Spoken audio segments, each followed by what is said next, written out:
Welcome to Stand Up for Doctors. I'm your host, Kim Downey. Thank you very much for joining us. I'd like to welcome back Dan Intorella. Thanks for joining us today, Dan. Hey Kim, thanks for having me back. Glad to be here. You're welcome. And by way of introduction, Dan is a fitness coach for busy executives. He helps men shed the dad bod and build a fit bod. He also knows a lot about kidney health from his own experience. And I recently featured Dan as a guest along with Shelley Halligan, where we discussed recycling your pain into power. And I love that conversation.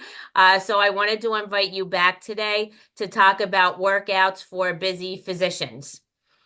Yeah, So I was wondering what you'd like our audience to know about you as we begin our conversation, and you could speak about where you are in your life today, whatever you'd like to share. right. Yeah, totally. So yeah, thanks again for having me back, Kim. Happy to be here. Yeah, the last conversation with Shelley and you yourself, recycling your pain into power was truly just really awesome. What Shelley has gone through, what I've gone through my own kidney health discovery and journey. For me, my kidney journey started when I was 20 years old, seeing a dermatologist for my skin, which led into finding out that I had stage 3 chronic kidney disease. By seeing my lab results, and I was on a heavy duty antibiotic for acne, which steamrolled into going to Mayo Clinic in Rochester, Minnesota, stage 3 congenital kidney disease with a neurogenic bladder. So I've, from the age of 20 and I'm now 42, I was diagnosed at 42%, and I'm now at 20% on the kidney wait list here in New Jersey. So I've definitely, taking control of my own health, as I talk about on LinkedIn, a lot of my posts, you have to be your biggest fan, your biggest advocate, because ultimately nobody's coming to save you. Doctors are great. They start the process. They may find what is wrong, but then ultimately it's on the patient, me, you, even doctors are patients to really navigate your own journey, take control of your health and monitor it. Because they're not with you 24/7. You're with yourself. So that's what I really try to push on LinkedIn, taking control, being the CEO of your health. And that's all about creating a lifestyle where a lot of trainers will sell you programs. I'm creating a lifestyle. So it's not just about sets, reps, and what you do, just, what you're going to work out for the day, how it's attached to your sleep, how it's attached to your performance, your cognitive function, what are you fueling your body with, what you put into your body, really is going to dictate how it performs. So in a nutshell, that's what I really preach on LinkedIn and for myself. I live the lifestyle as well. Yeah, well, thank you. And I think that really helps us spread the message when you can share your own personal story and how it impacts you. So I reached out to you because I was saying, well, at least one of my own doctors has even shared with me, I wish I had time to work out. And doctors are so busy. And I thought that maybe you could speak to that and some workouts for busy physicians, things they could do either in a room in their house before they run out to the office or even in their office. And like we said, doctors carry a lot of weight around, metaphorically or emotionally. They don't need to be carrying dumbbells right into the clinic. Right. Yeah, it's not conducive to that lifestyle. But the thing with doctors, and my mother was a nurse, my sister was a nurse. I work with a current client now. She's a nurse. She has an office, right? So a lot of doctors do have their private office. What you can incorporate is, of course, you're not going to have a home gym. Maybe some doctors do, or they have a gym in the facility. But for the purpose of this, having a yoga mat, very cost effective, very, very small, doesn't take a lot of space. Light dumbbells or even bands. So I'm a big proponent of bands. They really help me rehab my own shoulder after COVID when I tweaked it doing an exercise myself. Luckily, I did not need surgery, but the band itself definitely helped me rehab it because with a band, you can control the mechanical tension and play with the angles and manipulate the tension. So with free weights, you can lose a lot of momentum sometimes, whether it's on the eccentric, the lowering portion.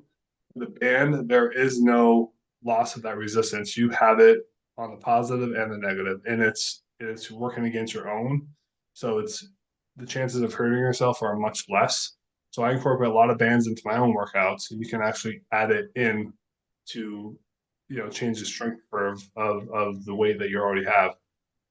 But as far as being in the office, a yoga mat, some bands will go a long way. Sitting at your desk, sitting at, on your chair. I'll show you in a little bit some of the exercises that I help others incorporate as well who are at the office all day. My client, who I've been training with for about 2 months now, she's incorporated bands. She brings them to the office while she's charting. She's a lactation nurse. So she drives for 2 hours a day and she's sitting for 2 hours a day charting. So that's 4 hours where you're pretty immobile. So in between those, that's when she'll put the bands on her legs. She'll do some moves, whether it's, raising her arms up, doing some bicep curls.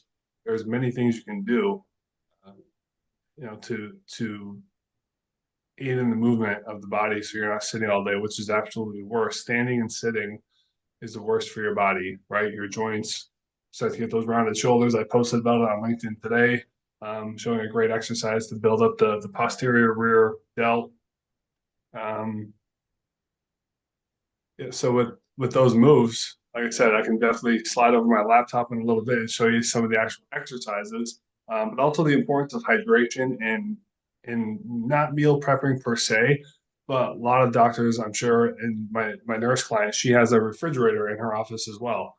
So a lot of times, doctors and nurses, they're being pulled away left and right when they're charting. They have patients, they're on call, they have to hop over to the third floor, to the first floor, whatever it might be. When you're in your office, having those, whether it's a high protein bar. I'm a big proponent of the OWN protein shakes. It's only what you need. I actually have one, but I forgot it in my refrigerator. Mm. It's plant based, but again, they have a 20-gram line and they have a 32-gram protein line. Plant based, it's the essentials, and it's a great shake to, if you don't have time to hit the cafeteria or you don't have your lunch, at least you're getting the protein in, right? And and to coincide with the hydration, I always have water with me, right? So ideally the general gauge is 64 ounces a day. My general gauge is aim for half your body weight in fluid ounces of water. So I'm a 205-pound man. So basics, I'm not a math guy, but simple math is, 100 fluid ounces per day, give or take. Gallon is 128 fluid ounces. I usually have more than that. It also depends on your activity level. So somebody who's more active, or if you're more sedentary, that's going to adjust as you go. But the importance of water, avoiding dehydration, which is going to cause the headaches, cause the fatigue, cognitive, decline a little bit, because water is essential for helping move oxygen through your body, to your brain. So if you're ever starting to feel like that little bit of a fatigue in the afternoon, staying well hydrated is going to help, stave that off a little bit longer. And just getting in the habit of having water. So if you're in your office, if it's in sight, chances are you're more apt to have it out of sight, out of mind. So I always tell my clients, make sure you have a bottle of water in the most frequently used room of the house. If you work from home one day, or if you're at the office, have it right on your desk. Even incorporating like little post-it notes, drink water. After 11 a.m. meeting, drink water, move your body. When you're building those habits early on, it can be, it's many touch points before it actually kind of sets in, becomes part of your day to day. Mhm. Yeah, that's terrific. That's so important. So that own protein shake, is that a powder? It's actually, no, it's a pre-done, it's already a shake ready to go. It's, Oh. you'll find it on grocery store shelves. Most of the time it's right on the shelf. I keep it in the refrigerator, of course, once you open it. It doesn't necessarily have to be in the refrigerator though. It's plant-based, the OWYN, only what you need. I've been a big fan, been drinking them for years. I don't drink a lot only because of my kidney disease. Mhm. So, but essentially definitely after a workout. And like I said, it's more so if you're not having the time, if you're lacking nutrients from getting the meal because Mhm. you're on call, maybe you like haven't eaten in 4 or 5 hours, maybe even longer. Some doctors go very long stretches where they might be in surgery. Having those little go-tos, at least you're getting vitamins, minerals, you're getting the protein. Because at some point your body's going to feed on something, and you don't want it feeding on your own protein or feeding on your own muscles, because then you're going to start to deteriorate, and actually become weaker. So, protein is the building blocks of muscle, and when it comes to that, having a higher protein meal replacements. Like I said, Greek yogurt is another great alternative. There's some high protein yogurts. Ratio is a great option. 25 grams in a little cup. Oikos is another one. Chobani. I mean, everybody has pretty much come out with their higher protein yogurt lines. But if you add a little bit of granola, some cinnamon, some honey, some raw honey in that with some fresh fruit. I mean, have a great breakfast parfait or even a lunch, and you're getting your protein and vitamins and minerals. Yeah, I like that as well. I kind of alternate that for breakfast with goat kefir. That I add a little vanilla extract because the goat milk I'm not the biggest fan of, but if you add that cinnamon and vanilla extract, because then you Right, get some of the probiotics, and right, it's and just you add like what you enjoy, what you like, and keep it changing so you don't feel like you have to eat the same thing every day and it gets boring and monotonous. But you can always switch up and have high protein waffles one day. But as far as doctors in the office, good grab and go. Like I said, the Greek yogurts are great. The own shakes are great. Having like the snacks with the meat and the cheese. Just it's important to have the protein in there. And as we say in the fitness world, never eat your carbs naked, meaning never just have like if it's chips or it's just vegetables or carbs too. But you always want to go for your protein first because Mhm. it's going to help absorb the glucose from spiking up so quickly. Um, and that's what I say. If you have the yogurt with granola, with the fresh fruit, the fiber from the fruit definitely helps offset from the granola that you're going to put into the yogurt and help those glucose not spike so much. Right. Or if you're gonna have a graham cracker, put a little peanut butter on it or a small handful of nuts. Right, yeah, having that protein helps, and it takes longer to break the protein down. Um, so we always say too, you want to eat your calories, not drink them. But in the cases of nurses or doctors, physicians in general who may be lacking food in general, then I would say let's supplement, let's have that protein shake, at least to hold you off until you can get to that meal, get to your lunch or get to the dinner.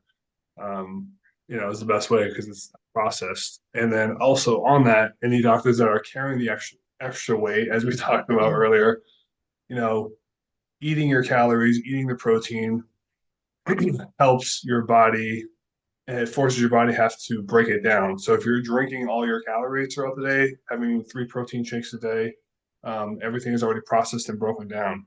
Mhm. So you eating the food, your body, the thermic effect of food, your body has to really work to break that down. So the higher the protein, your body has to work more aggressively to break that down, which ultimately is going to burn more calories. And the more muscle you build, the more muscle you carry, you naturally are going to burn more fat. It's just fact. More muscle equals more fat loss. Okay. Well, thank you for sharing that. So would you like to show us some exercises? Yeah, so I'm gonna just shift you on shift you on over to my chair. Okay. So, like I said, if you're at the chair, I'd like you're charting these right here. It's like a big rubber band, resistance bands, and they come in all different widths. This is a pretty thin one. Well, all I'm going to do is, as I'm sitting at the chair, I'm going to place this band underneath my midfoot. Just going to sit and we're going to do some straight shoulder presses.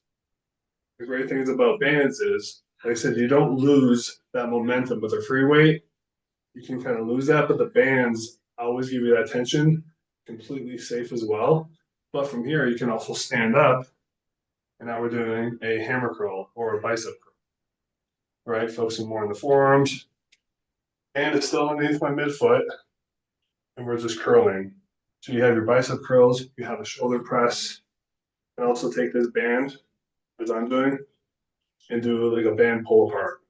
So now we're actually working back muscles, your rear delt. If we're sitting and we're charting all day, we're kind of hunched over. We want to work up here. So by doing this band pull apart, you're going to be working all your rhomboids, rear delt, all the muscles in the back that really get underdeveloped as we're in that flexion state all day of charting. And the other bands, so these are loop bands. So one thing you can do is place them on your forearms, just do some simple abductions, right? Working on external rotation. So I'll put my thumbs up because of that, again, we don't get enough external rotation in our day to day.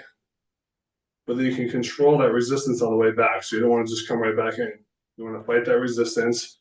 That's where you're really going to get the burn, the muscle activation. Then you can see, I'm going to lower this a little bit.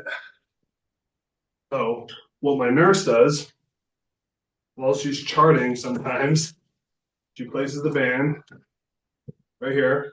And as she's at the desk, in between a break, she might just do some abductions. All right. So you're going to be working through the quad, through the glutes, strengthening deep into the lumbo-pelvic hip complex on the side. If I was at my desk, right? That's all we're doing. You can also place it down here as well. The same. So there's many things you can do. You could even loop it around a post if you had something in your office, more of a stable structure. Again, these very inexpensive. You can store them in your file cabinet on the bottom, stowed away so people come in the office, they don't see exercise, right? So the bands, both of them, Amazon, Walmart, Target, wherever you shop, very simple, very cost effective, time saving, and you know, a great way to get movement in and help yourself through little 360 rotation there. Yeah, thank you. And the different colors would signify different tension and different resistance. What would you Right. recommend that people get? So most of them come all together in all different levels, right? So if you're just say if they have it heavy, medium, light, most times you can buy bands individually, but a lot of times like those loop bands, they will come in a 3 pack, a 4 pack, all different levels of intensity. Even the strongest one, especially in the loop bands, is not that difficult. It's just a little bit thicker. So as you progress, then maybe you're just starting out. You're going to start with the lighter colors. Usually are your lightest resistance. Like that yellow was pretty light. The red was a little bit thicker.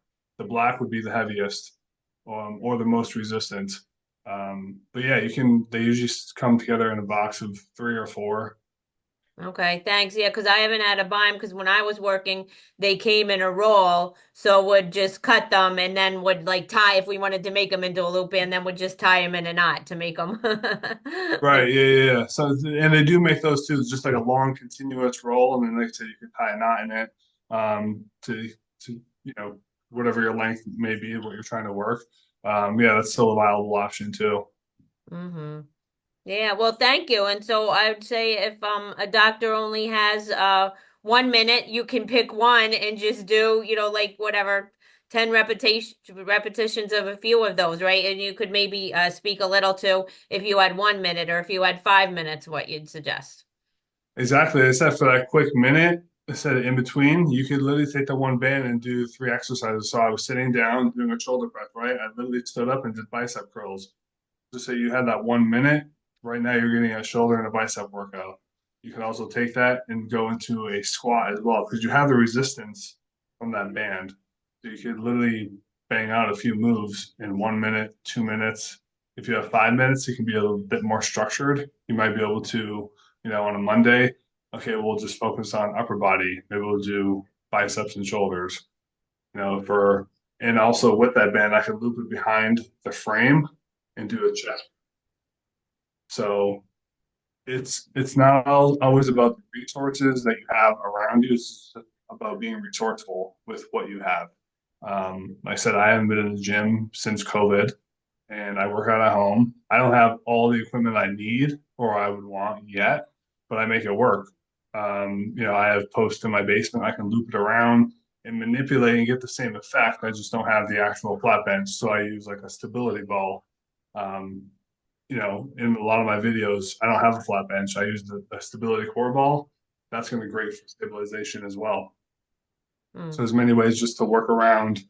I see people have the excuse sometimes, oh, I don't have a flat bench. I don't have the equipment. I don't have the cardio machine.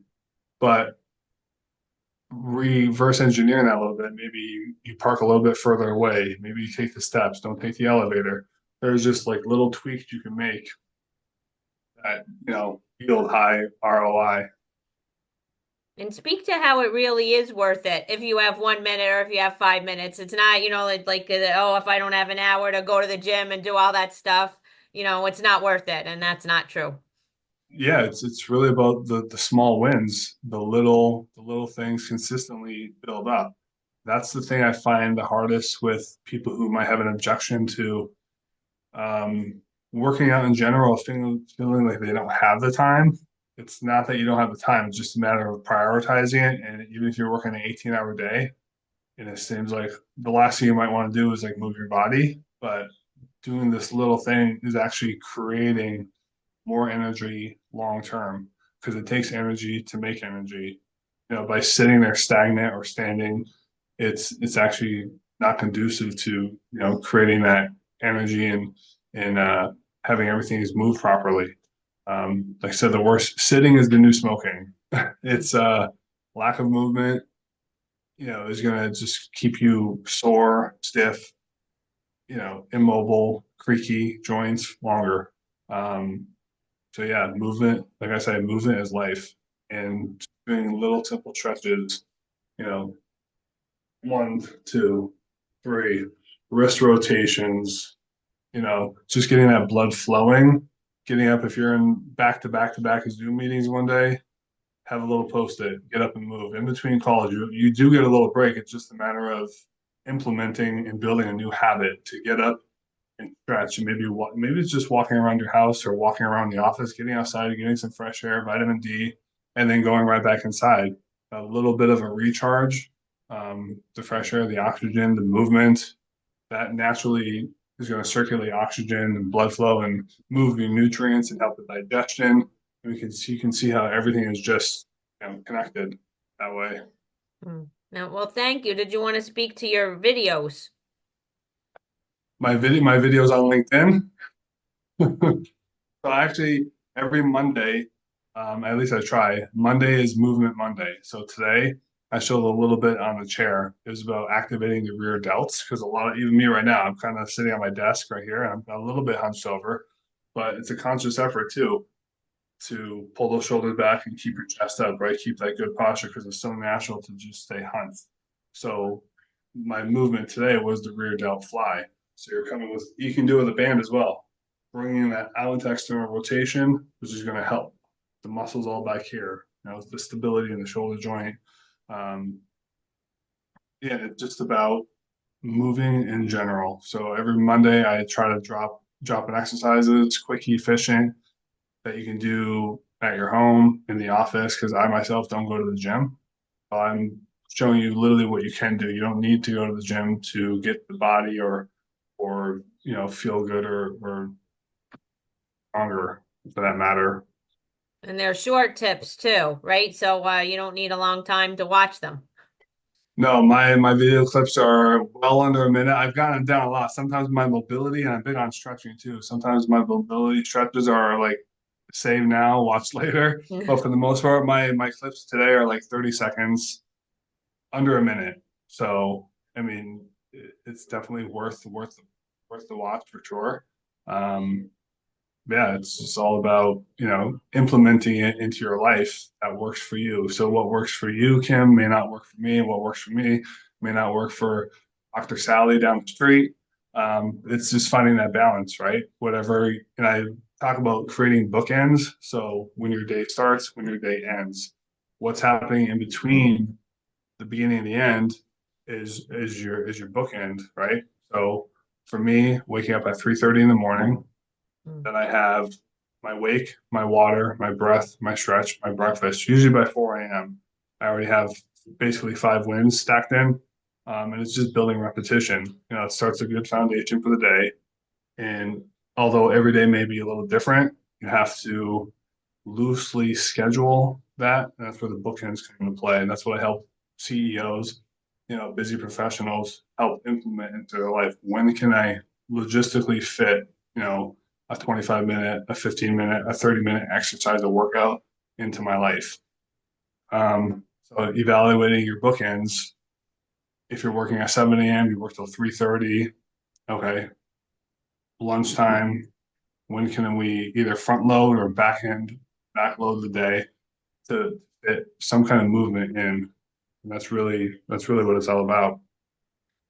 So tell us a little bit more about your work with the busy executives.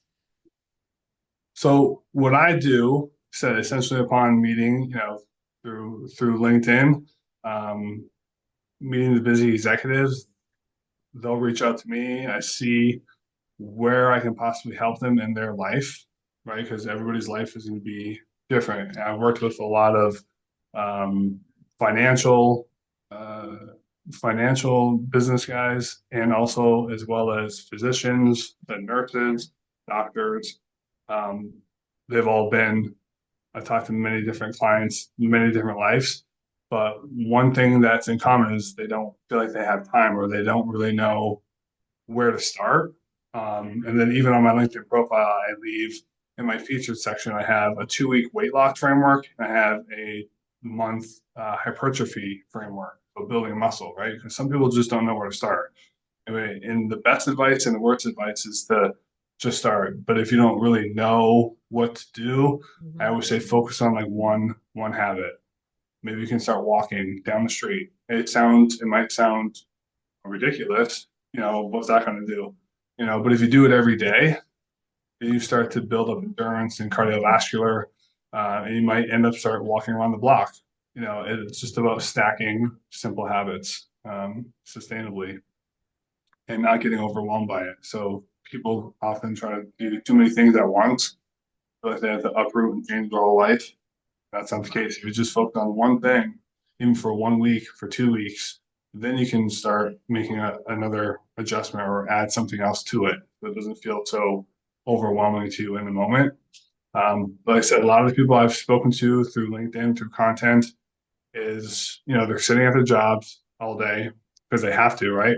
They're on Zoom calls for hours and hours. They're at the computer for hours, and it's just not having time to maybe go to the gym. So whether they stay working out before the day starts. And then I have some clients that work out as soon as they get home. It's got to fit within your lifestyle. Otherwise, it's not going to be sustainable. So I tend not to, follow the influencers saying, you have to do this, you have to do this. You have to do what works for you. So if that means working out at 5 a.m. or 5 p.m., whatever's going to be sustainable is what's going to work long term. And then, doing the things that you like as well. So Hmm. Yeah, no, that's great. Thank you for sharing all of that. Was there anything else that you'd like to add? to that, I mean, people can find me. My website is fuelandfortitude.com. I'm on LinkedIn, Daniel Intorella. That's my main platform that I use. And, I'm pretty active on there. As you've seen, Kim, I'm posting either 3, 4 times a week. Um, it's just all about creating a healthy lifestyle, you know, showing people that doctors are great at, finding that start point.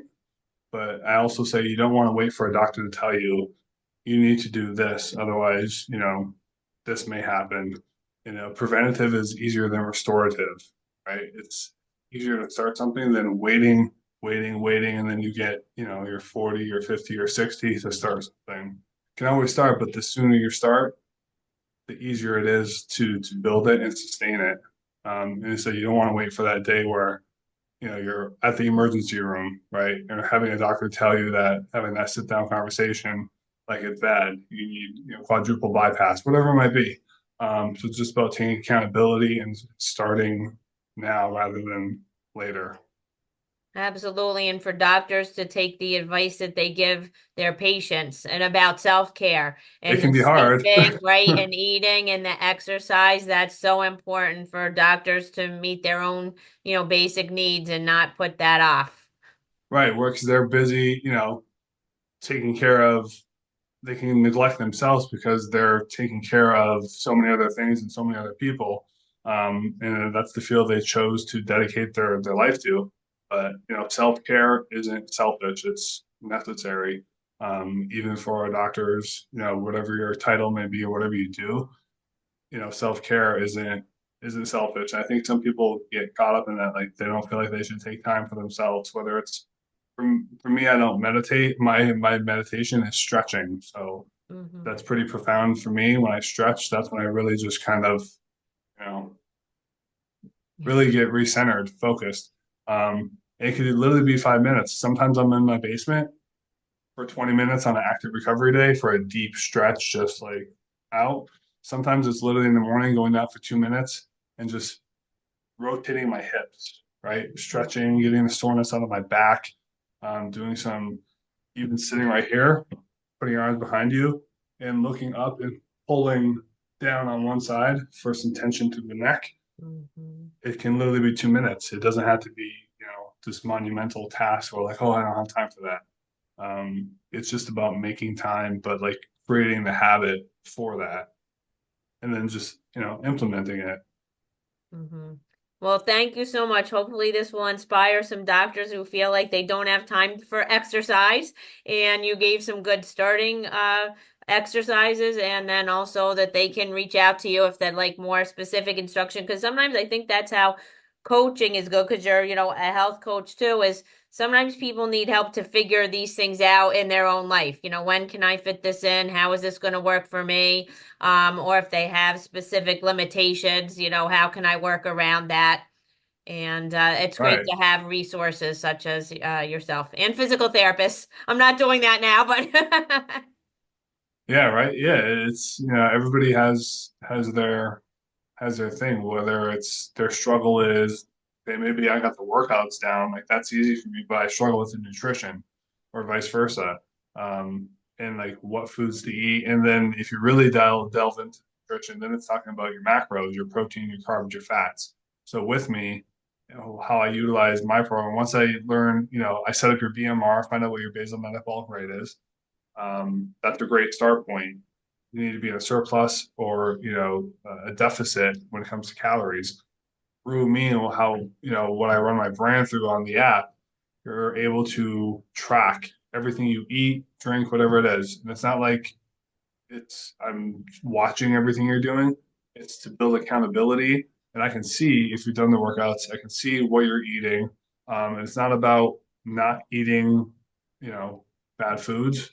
There's not bad foods, it's just foods that are less nutrient dense. And it's about monitoring that, right? Being mindful. So with the food, if your parameters are set up for just say 2,000 calories a day, John can eat, but you're consistently going over, and I've seen it, the fat sometimes is the issue for people. I set your macros at a certain parameter. Then you're able to gauge when you log that food in, your protein is here, your carbs are here, your fat may be over here. But if you do that consistently every day, wonder why the weight's not dropping. There's a reason for it. What you manage or what you measure, you manage. So it's a great visual. You can see the chart as you track it, where you're at. So it just kind of builds you to be more mindful with what you're eating, what you're putting in your mouth. You can still eat the same food you love. You just don't have to eat as much of it as you used to as often. And that's what I really try to get across too. Reduce over restrict because restrictions never work. Restrictions is like saying, you want to do it as opposed to you can have it, just don't eat as much as you used to. So I have cookies. I have pizza every Tuesday night. People know that on LinkedIn. I post about it. I have pizza every Tuesday night. I still have, I'm still in great health. It doesn't, the other thing too, people labeling, like if you have one bad meal or just say, you fell off on the weekend, you really like went to town on food and just had whatever it might be. That doesn't take away the 6 months of progress before that. That's where people get, really derailed in their progress thinking, well, I just screwed up. No, you had one day or you had a weekend of food that you really love and enjoy. It's all about reframing too. So Monday's here, Tuesday, Thursday, whatever it is, you pick up and right where you were. It's it doesn't have to be, the derailment of your last 6 months of work that you put in because you had one night where you had tacos and nachos and a margarita, whatever it might be. You know what I mean? It's one night and next day you pick it up and you get right back on track. That's where the key is too, not letting that stop you from building what you've been working on. Exactly. Well, thanks again for coming back on and for sharing all of these practical tips and all this practical advice. Always, I'm all about practical and logical, and getting it done. Me too. All right. Well, that's terrific. So, in closing, to move the needle in healthcare, we all need to raise our voices and we all need to care about each other. We already know that doctors need to care about patients. Patients need to care about doctors too. So, stand up, doctors, and let's stand up for doctors.